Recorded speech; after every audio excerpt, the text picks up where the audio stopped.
Halo semua, perkenalkan aku Ardita Nasya Viva dan rekanku Bagus Adi Kurniawan. Di sini kami akan menjelaskan ke kalian materi tentang dari bahasa Melayu ke bahasa Indonesia sebagai pemantapan sarana pencerdasan kehidupan bangsa. Simak ya. Baik, saya Bagus Adi Kurniawan. Di sini saya akan menyampaikan materi apa aja sih yang akan disampaikan pada video materi kali ini.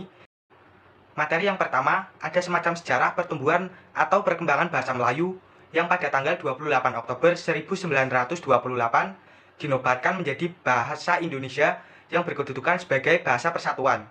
Materi yang kedua yang akan disampaikan pada video materi kali ini terkait lebih banyak berkenaan dengan upaya yang telah, sedang, dan harus terus dilakukan agar bahasa Indonesia tetap dapat diandalkan sebagai sarana komunikasi oleh bangsa Indonesia, tentunya dalam berbagai bidang kehidupan, yang gerak laju perkembangan dan tuntutannya tidak akan pernah berhenti. Untuk bahasa Indonesia sendiri, dua hal ini menjadi amat penting mengingat dua hal, yaitu yang pertama, kenyataan bahwa bahasa Indonesia yang digunakan dalam kehidupan sehari-hari.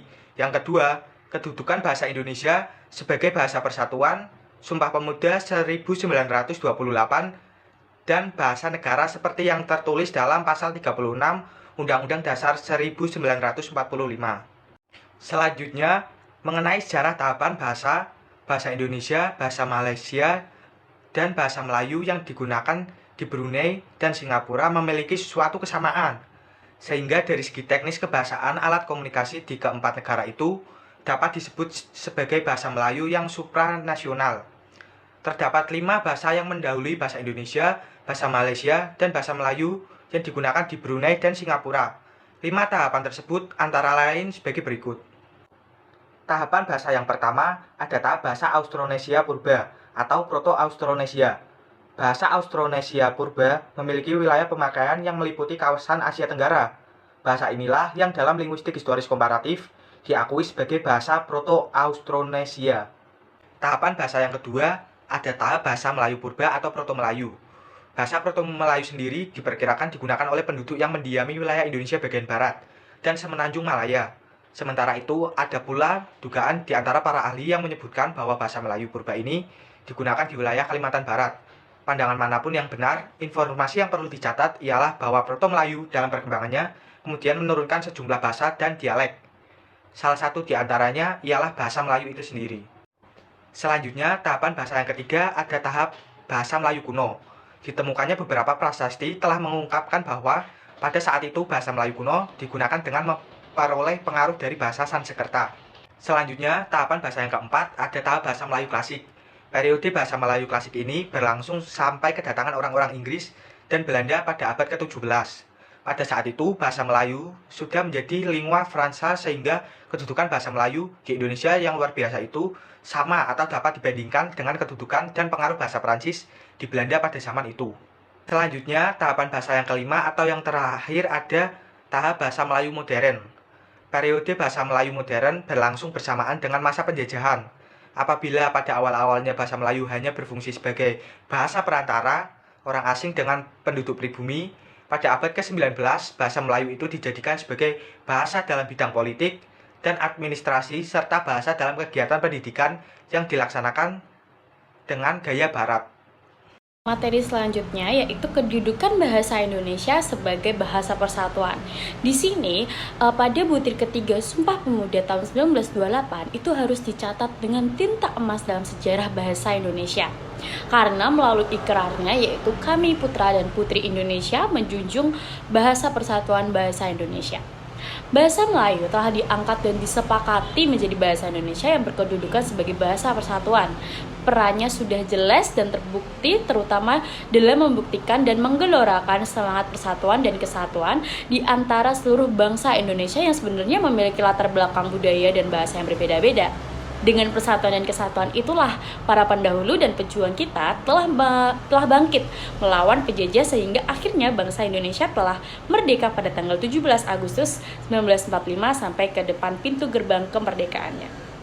Bahasa Indonesia sebagai bahasa persatuan itu makin dilengkapi dengan dicantumkannya dalam UUD 1945 pada pasal 36, yaitu bahasa Indonesia itu sebagai bahasa negara, yang mana Bahasa Indonesia digunakan dalam administrasi pemerintahan dan dalam dunia pendidikan sebagai bahasa pengantar. Digunakannya bahasa Indonesia sebagai bahasa pengantar dalam dunia pendidikan mengandung implikasi yang sangat luas dan mendalam. Pada satu sisi, ia dituntut agar mampu menyampaikan dan menyebarluaskan konsep-konsep berbagai ilmu pengetahuan, baik alam, sosial, dan budaya, baik untuk keperluan lembaga, pendidikan, formal, maupun untuk kepentingan yang lebih luas. Nah, pada sisi lain juga dituntut agar mampu mengembangkan konsep-konsep berbagai ilmu pengetahuan untuk mengantarkan masyarakat dan bangsa Indonesia menuju ke arah peradaban dan kehidupan modern sesuai dengan tingkat kemajuan ilmu pengetahuan dan teknologi yang mutakhir. Inilah sesungguhnya yang dimaksud dengan pemantapan bahasa Indonesia sebagai sarana pencerdasan kehidupan bangsa pada awal tulisan ini. Dengan kata lain, bahasa Indonesia harus tetap dapat digunakan untuk mengungkapkan pikiran, pandangan, konsep apapun, mulai dari yang sederhana ke hal yang kompleks sekalipun. Yang selanjutnya ada upaya pemantapan bahasa Indonesia sebagai sarana pencerdasan kehidupan bangsa.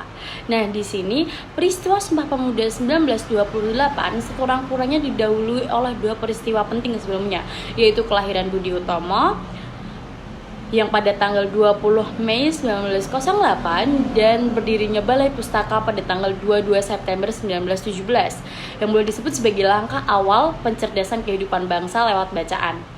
Upaya pemantapan bahasa Indonesia sebagai sarana pencerdasan kehidupan bangsa seperti yang telah disinggung sebelumnya merupakan bagian utama dan sekaligus menjadi tujuan utama dari kegiatan pengembangan bahasa. Kegiatan pengembangan bahasa ini lebih banyak dilaksanakan dalam bentuk penelitian, baik yang menyangkut segi bahasa maupun segi sastranya.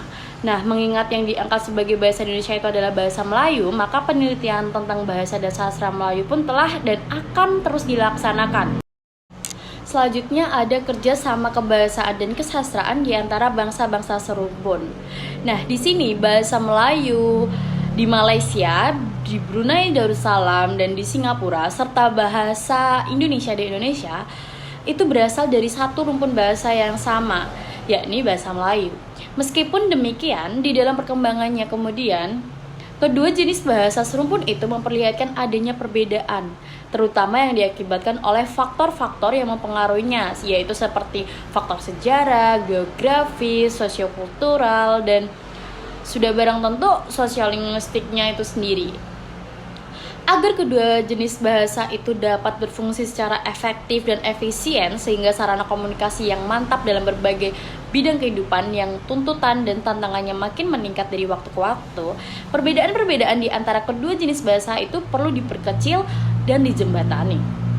Dengan menyadari hal itu, bangsa-bangsa serumpun itu, terutama Indonesia dan Malaysia, mulai melakukan pendekatan sejak tahun 1959.